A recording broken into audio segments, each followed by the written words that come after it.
প্রিয় বন্ধুগণ, নবীজি সাল্লাল্লাহু আলাইহি সাল্লাম ওনার প্রিয় সাহাবী আব্দুর রহমান বিন আউফ রাদিয়াল্লাহু তাআলা আনহুর জন্য দোয়া করেছেন আল্লাহ তাকে যেন দুনিয়া আখিরাতে সফলতা দান করেন।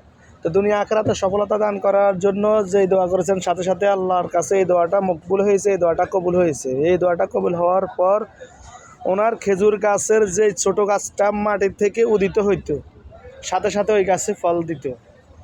আর কিছু কিছু খেজুর গাছে ফল বছরে একবার দেয়, কিন্তু এই বাগানের খেজুর গাছে ফল 12 মাস হয়। আর এই বাগানের ফলগুলো বিক্রি হয় এই মার্কেটে। এই যে মার্কেটটা দেখতেছেন, এখানে সবাই এখান থেকে কিনতেছে। তো আপনাদেরকে স্মৃতিস্বরূপ আমি একটা গাছ দেখাইতেছি। এটা মাটি থেকে এখনও 1 হাত হয় নাই, কিন্তু গাছে ফলন চলে আসছে। এই যে বেঁধে রাখছে, সবগুলো গাছ ছোট।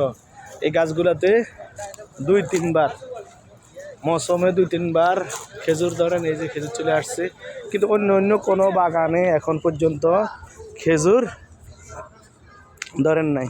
আর দেখেন এখানে আরেকটা ছোট গাছ, একদম ছোট, মাটির সাথে লাগানো, এটা তো খেজুর চলে আসছে। তো এটা হচ্ছে একটা এই রহমতের বাগান। নবী সাল্লাল্লাহু আলাইহি ওয়াসাল্লাম এই বাগানে দোয়া করছেন, এই বাগানের জন্য দোয়া করছেন। তো এই বাগানটা আল্লাহ তাআলা এত বেশি কবুল করেছেন, বছরে 2-3 বার এই মৌসুম ছাড়া এই বাগানে খেজুর ধরে, মাশাআল্লাহ।